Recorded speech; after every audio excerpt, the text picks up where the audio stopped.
Everyone, Radhe Radhe. आप सभी का बहुत बहुत स्वागत है। तिलकुट चतुर्थी की पूजा कैसे करनी है, इसे संकट चौथ भी कहते हैं। कहते हैं कि इस व्रत में अगर आप पूजा करते हैं, अपने घर में गणपति जी बनाकर अगर पूजा की जाती है तो आपके घर के सारे संकट जो है ना दूर हो जाते हैं। तो आपको क्या करना है, थोड़ी सी तिली लेनी है और तिली को जो है ना इस तरह से हल्का सा उसे भून लेना है। और भूनने के बाद जो है ना थोड़ा सा कच्चा गुड़ जो है ना उसमें इस तरह से मिक्स करना है। और इस मिक्सर से जो बनाए जाते हैं उन्हें कहते हैं तिलकुट चतुर्थी। तो तिल और गुड़ के मिश्रण से जो है ना गणेश जी बनाए जाते हैं। तो यहाँ पर मैं पूरी कोशिश कर रही हूँ कि हमारे गणेश जी बहुत अच्छे बने। तो यहाँ पे जो है ना इस तरह से, वैसे मुझे बहुत अच्छे नहीं आते बनाना, अक्सर वीडियो में मैं आपको बताती हूँ, पंडित जी हमारे बहुत अच्छे बना लेते हैं। तो चलिए सबसे पहले गणेश जी बना दें, फिर मैं आपको आगे की प्रोसेस दिखाऊंगी।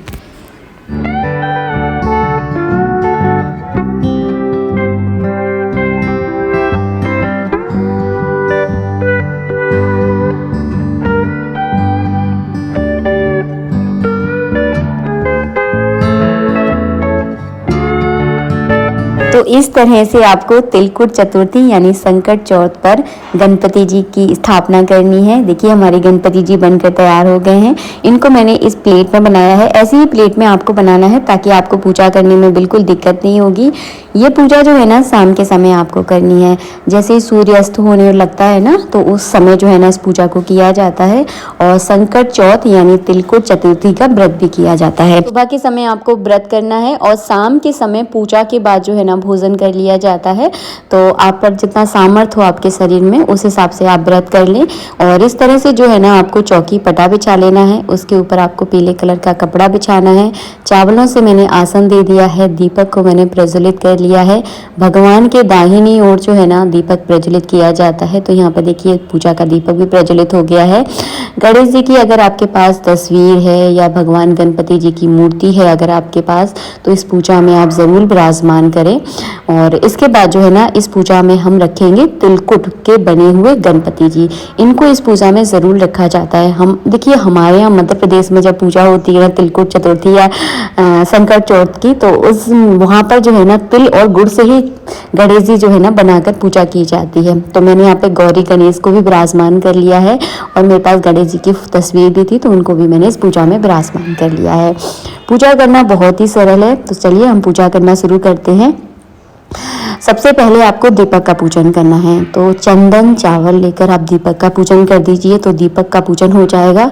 इसके बाद जो है ना आपको गणपति जी का पूजन करना है। मैंने अपने सीधे हाथ में थोड़ी सी दूर्वा रखी है और थोड़े से चावल या तिली अपने हाथों में लेकर गणपति जी का मन में ध्यान करें। बुद्धि, धन, संपदा, सुख, यश सब कुछ देने वाले हैं हमारे गणेश जी। इसके बाद इस तरह से शुद्ध जल आपको जो है ना भगवान के ऊपर अर्पित करना है। जाना जल आप ना चढ़ाएं क्योंकि गुड़ तिली से बने हुए गणपति जी हैं। जाना चढ़ाएंगे तो गुड़ बहुत जल्दी मेल्ट हो जाता है और फिर आपकी मूर्ति खंडित होने का डर है। तो थोड़ा सा जल चढ़ा दीजिए। इसके बाद जो है ना यहाँ पर हम कच्चा दूध चढ़ाएंगे और थोड़ा सा कच्चा दूध चढ़ाने के बाद फिर से आपको एक बार जल चढ़ाना है। इसके बाद जो है ना चंदन और चावल से जो है ना गणेश जी का हम तिलक करेंगे, इत्र लगा देंगे, कलावा रूपी वस्त्र अर्पित कर देंगे, जनेऊ चढ़ा देंगे। अगर पीले कलर का दुपट्टा है तो गणपति जी को आप पीले कलर का दुपट्टा पहना दें।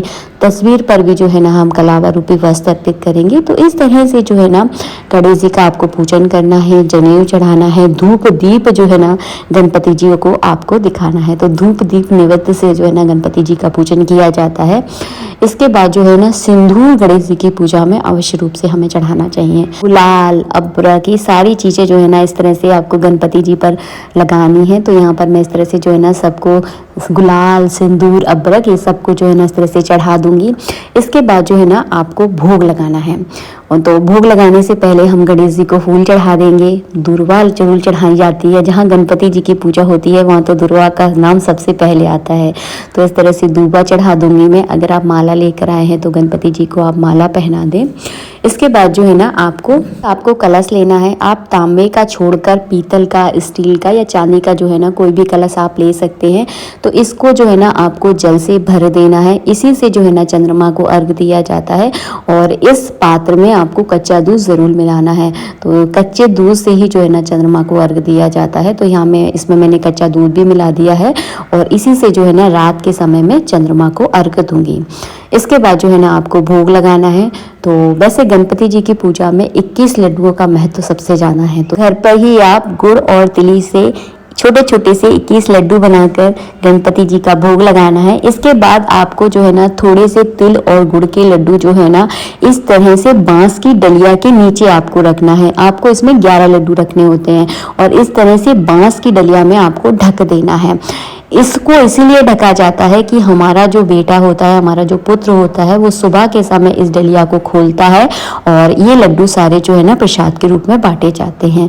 ये एक सगुन होता है जो कि संकट चौथ यानी तिलकुट चतुर्थी पर हम अपने बच्चे के लिए करते हैं, उसके अच्छे भविष्य, अच्छे स्वास्थ्य और तीव्र बुद्धि के लिए। तो इसे जो है ना ज़रूर करना चाहिए। इसके बाद जो है ना चलिए हम कथा पढ़ेंगे। तो मैंने अपने सीधे हाथ में थोड़ी सी दुर्वा ली है, थोड़ी सी मैं तिली ले लूँगी। 11-21 रुपये दक्षिणा लेकर आपको संकट चौथ की पूरी कथा पढ़नी है। ये व्रत अपने बच्चे के लिए किया जाता है।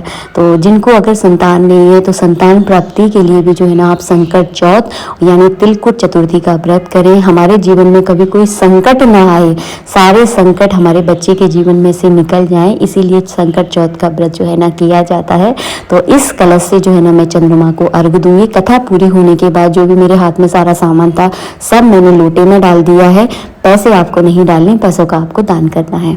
उसके बाद जो है ना हम आरती करेंगे। आरती करने के बाद जल का अर्घ दिया जाएगा। कर चौथ यानी तिलकुट चतुर्थी की पूजा करते समय अपने बच्चे को आप अपने पास जरूर बिठा लें, क्योंकि ये पूजा खासकर बच्चे के लिए की जाती है ताकि उसके जीवन में कभी कोई संकट ना आए। अब मैं आपको प्रसाद के बारे में बताने वाली हूँ। जो बांस की डलिया से हमने जो तिल और के लड्डू रखे हुए थे, इसे आपका बेटा ही खोलता है। अगर आपके पास बेटा नहीं है, मतलब आपके पुत्र को अगर आपको प्राप्त नहीं है, तो आप जो है ना ये डलिया अपने पति से भी जो है ना खुलवा कर जो है ना सारा प्रसाद उनके हाथों से ही बंटवा दे। और इस तरह से जो है ना आपको पूजा करनी है। पुत्र प्राप्ति के लिए भी इस पूजा को किया जाता है। आशा करती हूँ वीडियो आपको पसंद आया होगा। मेरे द्वारा दी गई अगर जानकारी आपको अच्छी लगी है तो प्लीज़ वीडियो को लाइक कर दीजिएगा। अब जब वीडियो को लाइक करते हो ना तो मुझे ऐसा लगता है कि मेरी मेहनत सफल हो गई। राधे राधे, जय श्री राधे।